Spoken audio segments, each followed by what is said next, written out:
In the bitter cold waters of occupied Norway, surrounded by mountains carved by ancient glaciers, lay a ship so feared that Winston Churchill himself called it the Beast.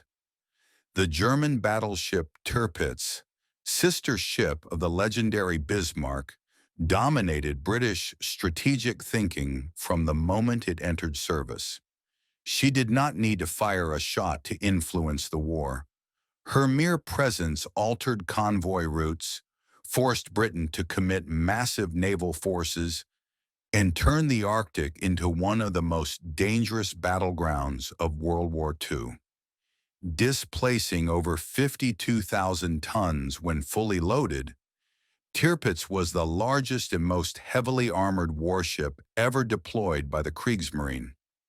Armed with 8 15-inch guns capable of obliterating any Allied vessel within a range of more than 20 miles, bristling with dozens of anti-aircraft guns, and protected by some of the most advanced armor plating ever engineered, she was considered by many to be virtually unsinkable. But it was not just her firepower that made her terrifying. It was her position. Hidden deep inside the fjords of northern Norway, Tirpitz was shielded by towering cliffs, anti-aircraft batteries, naval mines, torpedo nets, smoke generators, and submarine traps. The Germans treated her like a floating fortress. Every time she moved even a few miles, British intelligence panicked. Every time she refueled, Allied convoys changed direction. Her reputation alone forced the Royal Navy to maintain a constant defensive screen across the North Atlantic. Hundreds of escort vessels, dozens of submarines, and entire carrier groups were tied down simply because the Tirpitz might attack.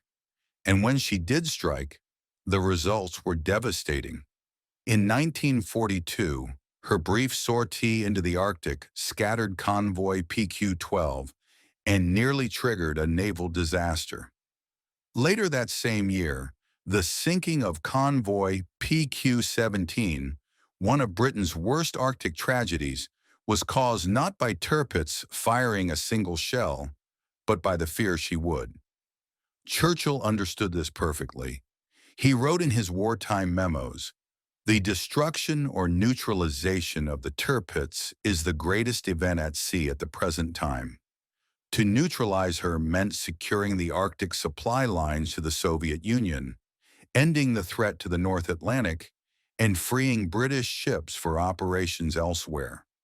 To fail meant risking catastrophic losses of men and supplies. By early 1944, after years of unsuccessful attacks, the Royal Navy realized that Tirpitz could no longer be ignored. She would not remain merely a threat on paper. She had to be crippled, decisively and permanently. And so began the planning for Operation Tungsten, the strike that would bring the Arctic giant to her knees. Before Operation Tungsten was conceived, Britain had spent nearly 3 years trying and failing to neutralize the Tirpitz. She had become the most heavily defended single target in all of Europe.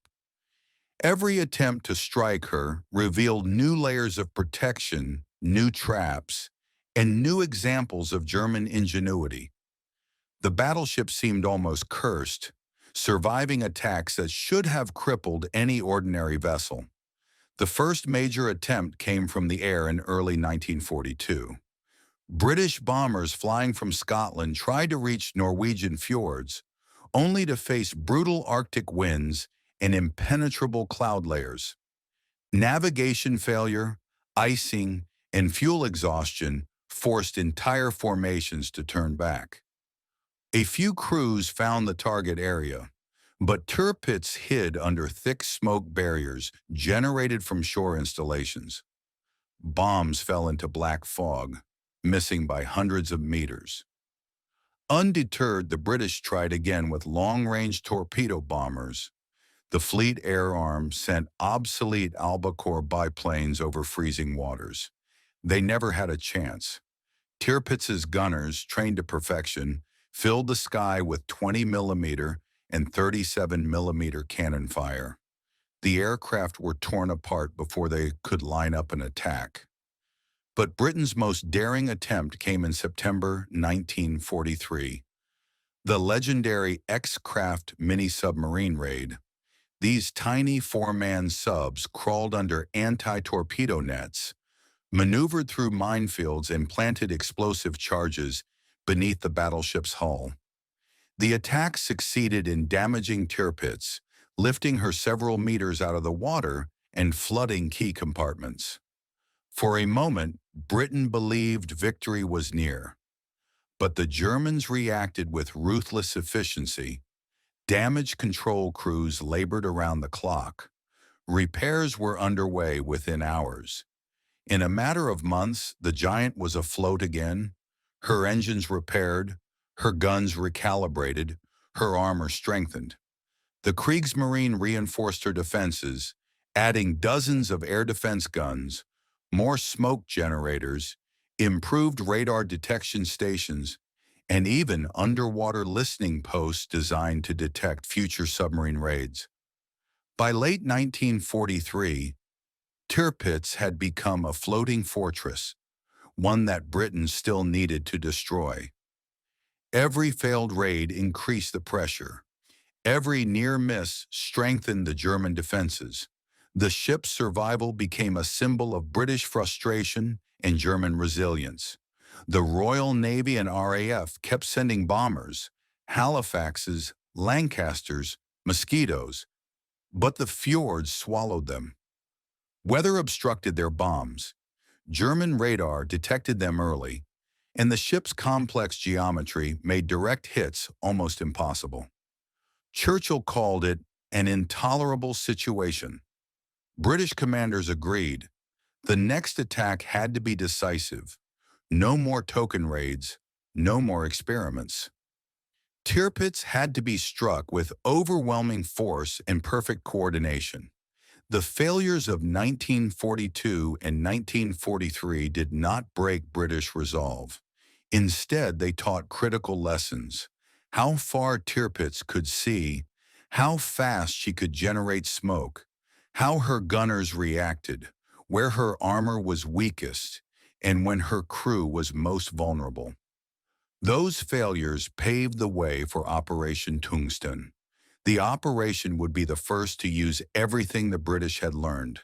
Every mistake, every observation, every drop of intelligence gathered from codebreakers, spies, and reconnaissance aircraft. Tirpitz had survived for years, but the British Navy had finally learned how to kill her.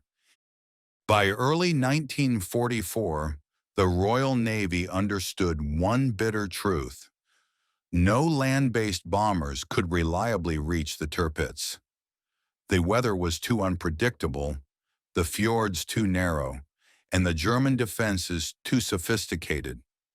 If the Arctic Giant was ever going to be crippled, the strike would need to come not from distant Britain, but from the decks of aircraft carriers sailing into the frozen north. The architect of this new approach was Admiral Sir Bruce Fraser, Commander-in-Chief of the Home Fleet. He had seen firsthand how the Tirpitz's existence threatened every Arctic convoy carrying vital supplies to the Soviet Union. Fraser knew that continued British failures only emboldened the Germans. What he needed was a method that bypassed the Luftwaffe bases, neutralized the fjord defenses, and delivered enough bombs to overwhelm the ship in minutes. The solution was Operation Tungsten. It would be a massive, carefully timed carrier assault, one of the largest the Royal Navy would launch during the entire war. The objective was simple: strike fast, strike hard, and strike at dawn before German radar stations could fully react. 6 aircraft carriers were assigned to the operation: Victorious, Furious, Emperor, Searcher, Pursuer, and Fencer. They formed a floating airfield force unlike anything Britain had used in the Arctic before. Their combined wings included the aircraft that would become the heroes of the raid: Fairey Barracuda, dive torpedo bombers, F-4, U Corsair fighters, Grumman Hellcat, fighters Fairey Fulmar, and Martlet escorts. The Barracuda was not a glamorous aircraft. Slow, awkward, and unloved by pilots, it nevertheless had one key advantage. It could carry the heavy 1,600-pound armor-piercing bombs specifically designed to punch through Tirpitz's deck armor. British intelligence, based on code breaking from the legendary Bletchley Park, revealed that Tirpitz was scheduled to conduct gunnery exercises on April 3rd. That meant her crew would be at full readiness, but crucially, her smoke defenses might not yet be active at dawn. This narrow window was exactly what Fraser needed. Planning became obsessive. Flight paths were measured down to the minute. Navigation specialists mapped the exact angles of approach through the fjords to avoid radar mass.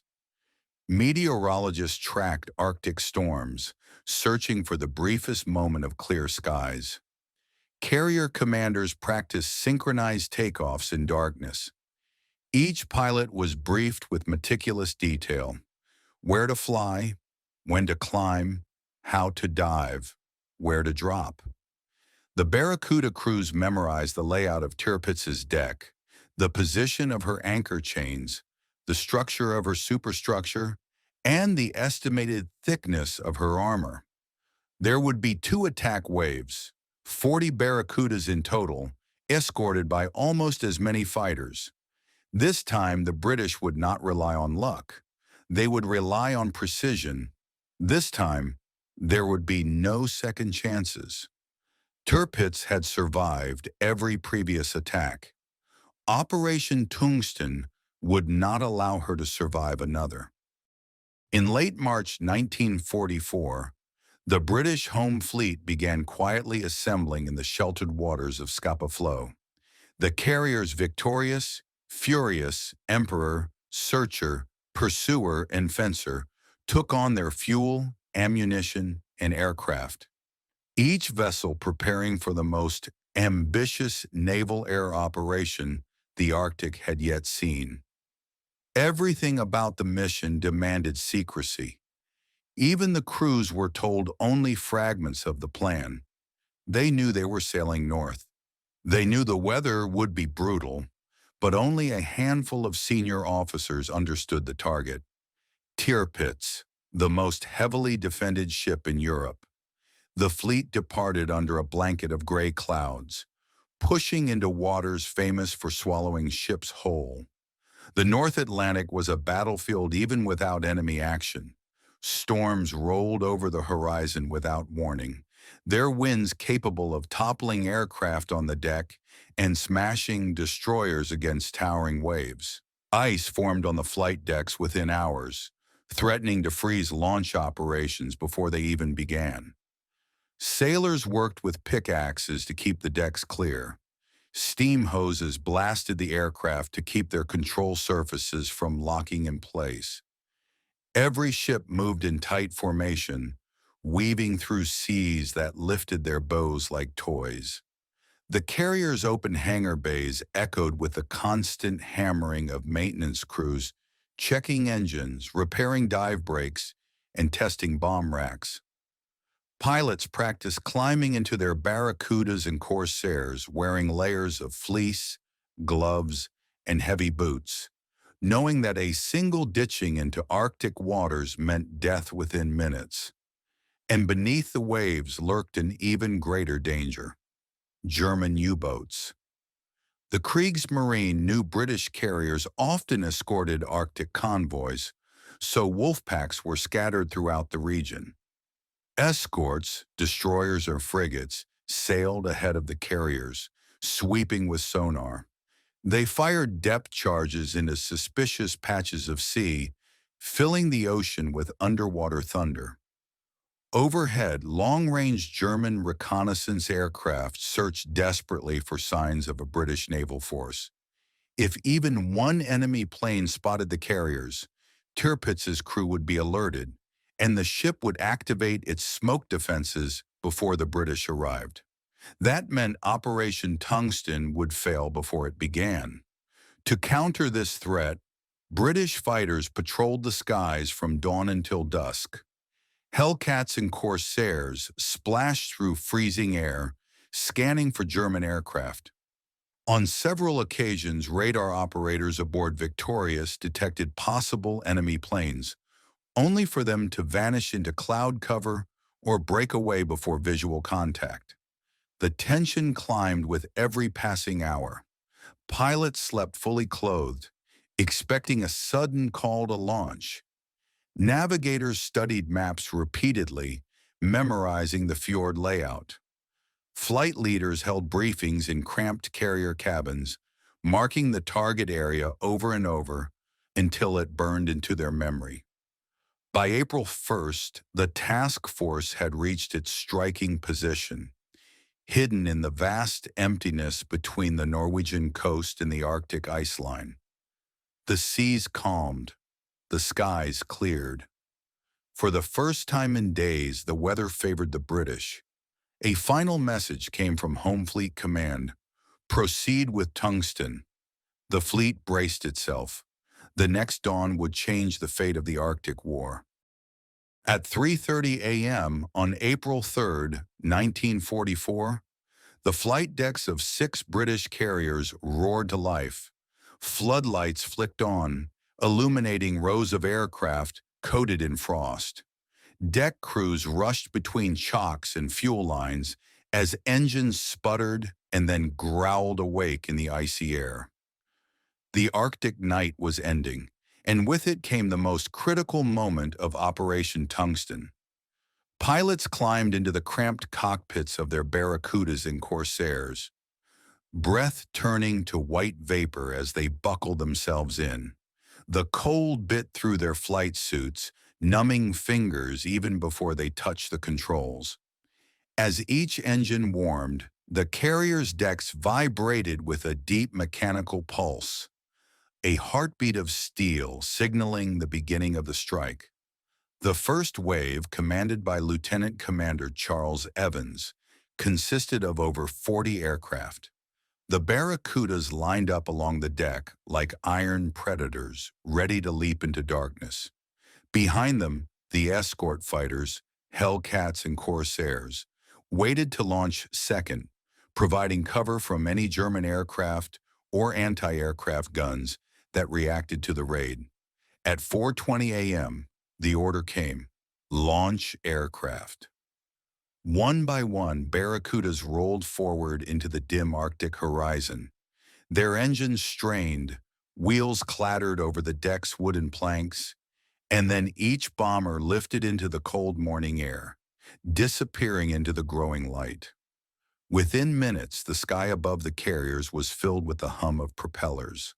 The strike force formed up and began its low-level journey toward the fjords. Navigation was crucial. One mistake, one miscalculation, and the entire fleet could miss the target or collide with a mountain ridge. The pilots flew barely above the sea, skimming the waves to avoid early German radar detection. Spray from the water struck their windscreens as they passed through narrow channels between islands. As they neared the Norwegian coast, the pilots climbed slightly to clear rising terrain. Snow-covered peaks glowed faintly under the early sunrise. Below them, the fjords stretched like icy veins through rugged mountains. Somewhere ahead, hidden in Kafjord, the Tirpitz waited, silent, massive, and unaware of what was coming. German radar stations, positioned along the coastline, scanned the morning sky. Operators were alert, but the British approach was timed perfectly. The planes flew low enough to blend with coastal clutter, appearing as nothing more than faint noise on radar screens. One station detected a brief anomaly. but dismissed it as sea reflections. At 5:10 a.m., Evans signaled the final climb. The Barracudas rose above the coastal ridge and began their descent into the fjord system. Fighters spread out to cover multiple approaches. Each pilot tightened his grip on the controls. Each bombardier prepared the release mechanisms. The fjord opened before them, a dark corridor of water framed by steep cliffs. A few bends ahead, behind layers of smoke generators, camouflage netting, and anti-aircraft batteries lay the target. And then, as the strike force swept around the final curve, the massive gray silhouette of Tirpitz came into view. The beast had been found. The attack was seconds away. The moment the British strike force swept around the final bend in Kafjord, the fjord erupted into motion. Below them, the Tirpitz lay at anchor, massive, armored, and surrounded by layers of smoke screens. German crews had barely seconds to react. Lookouts shouted alarms, klaxons wailed across the deck, and anti-aircraft gunners scrambled to their stations. The beast of the north was waking up.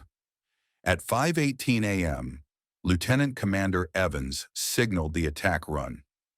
Barracudas peeled into their bombing dives, descending from roughly 2,500 feet toward the anchored battleship.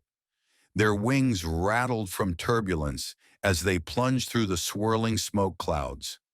The fjord amplified every sound: engine howl, wind rush, AA fire, into a violent echo. German smoke generators at Kafjord instantly roared to full power. Huge billows of thick white smoke gushed across the water, curling upward like fog from a boiling sea. The Tirpitz began rotating its hull using tugboats and internal engines, attempting to complicate the bombing angles, but the smoke worked imperfectly. Gaps opened and drifted, revealing glimpses of the ship's bow, superstructure, and forward turrets. The first wave of Barracudas broke through those gaps. German anti-aircraft batteries opened fire. Dozens of 20mm and 37mm guns spat bright streams of tracer fire, while the powerful 105mm flak cannons hammered the sky with deafening concussions. Red and yellow streaks cut across the path of incoming aircraft. Shell bursts erupted around the bombers, sending shrapnel shards across their fuselages. Yet the Barracuda pilots held their dives. Evans aimed directly at the central armored belt of Tirpitz, where the ship's vulnerable areas were known to exist beneath the deck plating. Behind him, the other bombers locked onto their targets: turrets, gun positions, and engine compartments. The fjord's narrow walls left no room for evasion. Each aircraft had one chance, one straight path, one release window. As they neared 1,000 feet, the picture sharpened. The gray outline of the battleship became unmistakable. Massive main turrets, catapult cranes, rangefinders, and anti-aircraft nests. Smoke drifted, but did not fully hide the ship. British intelligence had predicted this. The fjord winds often created sudden holes in the German smoke defenses. Evans released his bomb. A 1,600-pound armor-piercing weapon fell from his aircraft and plunged toward the ship. Dozens more followed, each bomber dropping its deadly load in rapid succession. The fjord echoed with the hiss of falling steel. Seconds later, explosions ripped across the Tirpitz. Columns of fire and metal burst upward as bombs struck the deck, shattered flak positions, and tore apart compartments. One bomb slammed into the forecastle, obliterating crew stationed near the AA guns. Another penetrated near the main mast, detonating deep inside the ship's interior. Fires spread instantly, yet the German crew fought back relentlessly. Despite casualties, they kept firing, filling the sky with flak bursts as the surviving Barracudas pulled up sharply, engines screaming, trying to escape the fury below. The first wave had struck a devastating blow, but the attack was not over. A second wave was already approaching. Even as the first wave of British aircraft pulled away from Kafjord, climbing sharply to escape the storm of flak, the second wave was already hurtling toward the target. These pilots had watched the sky ahead flash with explosions and smoke from the first attack run, and they knew what awaited them: tight fjord walls, heavy anti-aircraft fire, shifting smoke screens, and the increasingly desperate fury of the Tirpitz's gunners. But this second wave carried the strike's knockout potential. Led by Lieutenant Commander Roy Baker Faulkner, the second wave approached Kafjord from a slightly different angle, hoping to exploit moments of confusion created by the first strike. German gunners were still reacting to the damage. Fires burned across the ship, smoke rose from shattered flak positions, and medical teams rushed across the deck to rescue survivors. Communications were disrupted. Some gun crews had been wiped out entirely, yet the Tirpitz was still firing furiously. As the second wave crested the fjord ridgeline, the battleship came into view again through gaps in the smokescreen. Its massive hull, though obscured, was clearly listing slightly from internal flooding. Flames climbed along the superstructure, licking at the base of the mainmast, but its anti-aircraft guns continued to send sheets of tracer fire into the sky, turning the fjord into a maze of deadly paths. Baker Faulkner gave the order. Barracudas dropped into their bombing dives. They descended with precision drilled over months of training, engines screaming as they cut through smoke and turbulence. Every second of the dive felt stretched. Every tracer round, every flash of flak passing too close. Pilots had to commit to a straight path. Any evasive maneuvering could throw off the bomb trajectory entirely.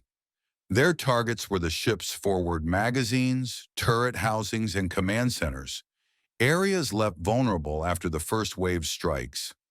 One Barracuda released its bomb directly above the Anton turret. The weapon sliced through the smoke and struck the armored deck with tremendous force. It detonated just off the starboard side, sending a plume of metal and seawater rising dozens of meters into the air.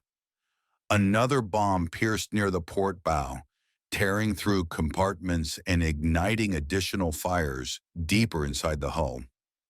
German flak intensified. Gunners who had survived the first wave fired relentlessly, their tracers forming bright spirals around the incoming aircraft. Some Barracudas took hits, shrapnel ripping through wings, fuselages, and canopy glass. Yet the pilots held formation. In the middle of the chaos, fighters in the second wave, Corsairs and Hellcats, rushed ahead of the bombers, strafing flak batteries along the shore. Their heavy .50 caliber machine guns tore into gun emplacements, silencing several positions that had survived the earlier attack. Smoke and debris rose from these destroyed batteries, creating fleeting, safe corridors for the bombers. The final dive of the second wave belonged to Baker Faulkner himself. He aimed for the ship's midsection, where the smoke momentarily cleared, revealing damaged cranes and buckled deck plates. His bomb dropped cleanly and detonated near a critical structural joint beneath the deck.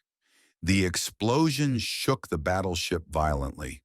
By the end of the second wave, the Tirpitz was engulfed in smoke, fire, and confusion. Water poured into multiple compartments. Entire sections of the ship were devastated. The mighty battleship was no longer combat capable. But more importantly, Operation Tungsten had succeeded in what British leaders had feared might be impossible. The Tirpitz was crippled irreversibly. When the echoes of the last explosions faded, a heavy silence settled over Kafjord, broken only by the crackle of flames and the distant rumble of aircraft engines retreating toward the carriers. The air hung thick with smoke, oil mist, and shattered fragments of steel drifting on the wind. The mighty Tirpitz, once the pride of the Kriegsmarine, now lay crippled, wounded far beyond what her crew had imagined possible. The ship's deck was a ruin. Black scorch marks covered the forward turrets. Anti-aircraft positions stood twisted and silent, their barrels bent or melted by intense heat. The mainmast had been split by one of the bomb detonations, leaving it lopsided like a broken spear. Fires flickered across the superstructure, illuminating the rising smoke clouds that clung to the fjord's steep mountain walls. Inside the ship, chaos reigned. Compartment after compartment reported flooding.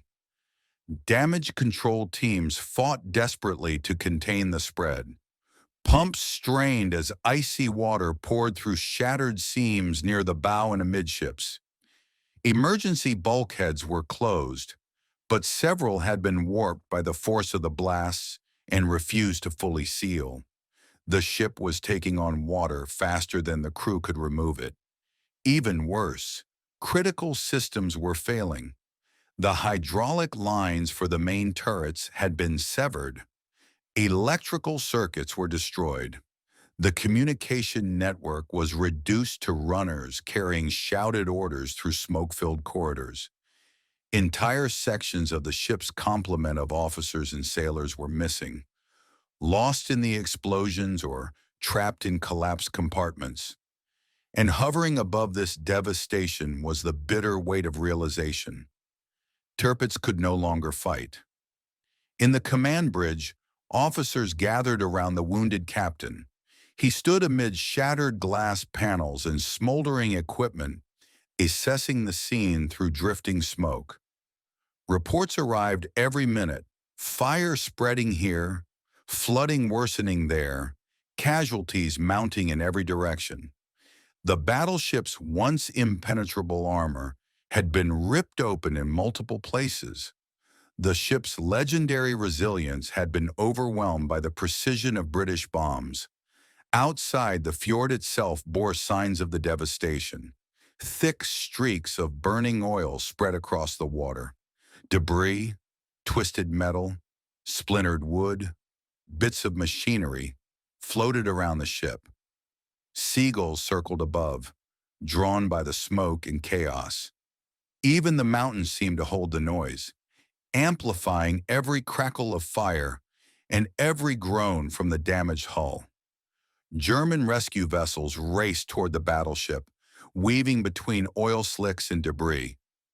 Medics climbed aboard, carrying stretchers and medical packs into the chaos.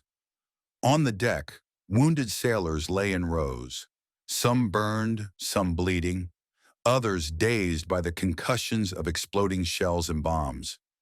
By mid-morning, fires were gradually brought under control, but the true scale of the destruction had become undeniable. Engineers reported that it would take months, if not permanently, to restore the ship to operational condition. The shock reverberated through the Kriegsmarine. The Tirpitz had survived previous British attempts, but this strike had succeeded where all others had failed. Operation Tungsten had not sunk the battleship, but it had killed her. As the British strike force returned across the Arctic sky, the crews could already sense that Operation Tungsten had succeeded. From their cockpits, some pilots glanced back toward Kafjord and saw the enormous smoke plume towering above the mountains like a volcanic eruption. It was clear even from miles away. Something catastrophic had happened to the German battleship. On the decks of the British carriers, the returning aircraft were greeted with a mixture of relief, excitement, and disbelief. Deck crews waved signals as the first Barracudas touched down, battered but intact. Pilots climbed out shaking from adrenaline and exhaustion, some with bullet-pierced wings, flak holes in their fuselages, or oil leaking from damaged engines. Yet the losses were minimal, astonishingly minimal, for an attack against the most heavily defended ship in Europe. When the final aircraft landed, a quiet buzz spread across the flight deck. They had done it. They had crippled the Tirpitz. In the flag-plotting rooms aboard HMS Victorious and HMS Furious, intelligence officers reviewed radio decrypts, reconnaissance reports, and strike debriefs. Within hours, they confirmed the operation's success. Multiple direct hits, widespread fires, destroyed guns, heavy casualties, and severe internal flooding. The Tirpitz was unable to fight, unable to sail, and unable to threaten the Arctic convoys. For the first time in years, the Arctic shipping lanes felt safe. In London, news of the strike arrived swiftly. The Admiralty reacted with jubilation. Churchill himself, long obsessed with neutralizing the Tirpitz, received the report with satisfaction. For months, he had described the ship as a fleet in being, a latent threat capable of paralyzing Allied operations simply by existing. Now, for the first time, that threat was gone. British newspapers soon carried headlines celebrating the success of the Fleet Air Arm. Photographs of pilots and carrier crews appeared beside diagrams of the attack route. The story spread across the United Kingdom like a surge of long-awaited vindication. The beast of the North had finally been tamed. But in Germany, the reaction was starkly different. Berlin received the first fragmented reports of the attack just hours after dawn. Initial dispatches from Kaufjord were chaotic. Communications had been badly disrupted by bomb damage, but the emerging picture was unmistakably grim. The Kriegsmarine High Command listened in shock as details came through. The pride of the German Navy had been all but destroyed in a single morning. Grand Admiral Karl Dönitz, overseeing Germany's shrinking naval resources, was devastated. He had long relied on Tirpitz as a strategic deterrent, a weapon capable of tying down Allied naval forces far out of proportion to its actual deployment. Now the battleship was crippled beyond immediate repair. Hitler's reaction was even more volatile. When the full report reached the Führer's headquarters, he erupted into anger, blaming local commanders, Luftwaffe units, Norway's defenses, and even the ship's crew. He declared that heavy surface ships were no longer worth preserving and ordered them to be stripped of resources to reinforce the army in anti-aircraft defenses. The remaining German fleet felt the consequences of his fury. For the Allies, tungsten represented a turning point in the Arctic War. Convoys could now move with greater confidence. Escort ships were freed from constant fear that Tirpitz might suddenly emerge from the fjords and tear them apart. The psychological weight lifted from British naval planners was immense. Even the Soviet Union expressed formal gratitude.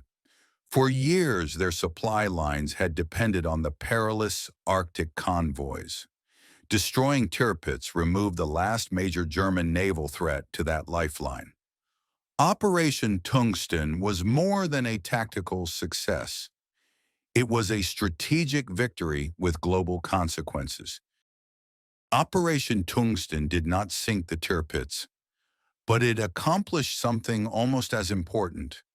It removed her from the war for months. As the smoke cleared above Kaufjord and damage reports flowed in, German engineers began to understand the scale of the disaster.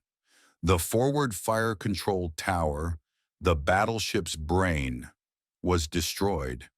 Her main gun crews were devastated, her anti-aircraft positions smashed, and her superstructure burned beyond recognition.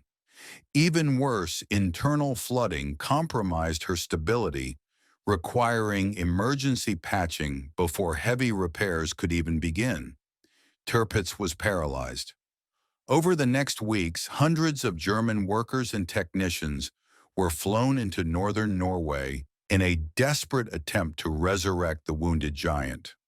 Supplies, cranes, welding equipment, and steel plates were rushed north along railways constantly threatened by Allied bombing. But repair progress was painfully slow. The ship's vital fire control system, complex, delicate, and essential for long-range gunnery, could not be replaced quickly in the isolated fjords. Every day Tirpitz remained immobile was another day the Arctic convoys sailed with increased confidence. Meanwhile, the British analyzed tungsten's results with excitement and determination. They recognized that air power, not battleships, not cruisers, was the true weapon capable of defeating the Tirpitz. Tungsten had demonstrated that a well-planned carrier strike could penetrate even the strongest fjord defenses. Naval aviation had proven its strategic worth. This realization reshaped Allied plans.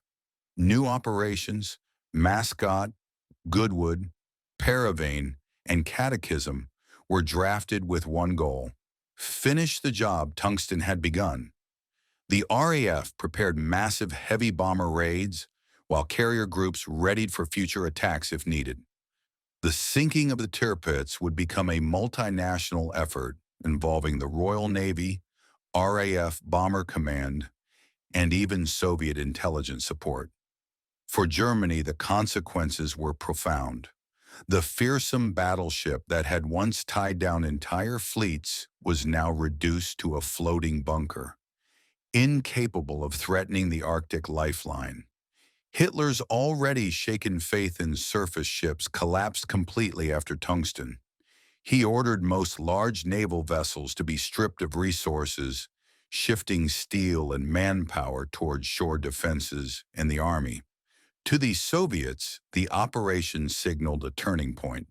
They sent formal thanks to London, acknowledging that without the reduction of the Tirpitz, the Arctic convoys supplying their war effort would have remained in constant peril.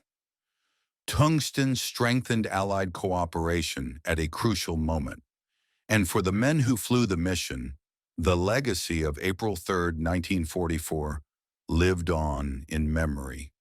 Many recalled the stillness of the fjord moments before the attack, the towering mountains hiding a monster beneath their shadows, and the explosion of fire and smoke as bombs struck home. Their courage had reshaped the Arctic War. In November 1944, Operation Catechism, led by RAF Lancasters carrying tallboy bombs, finally sank the Tirpitz. But that decisive blow was only possible because Operation Tungsten had crippled her months earlier, weakening her defenses and proving she could be struck. Tungsten was the beginning of the end for the last great battleship of Nazi Germany. It marked the triumph of innovation, coordination, and naval air power. The day Britain crippled the Tirpitz was the day the Arctic routes were secured, and the last chapter of the battleship era began to close.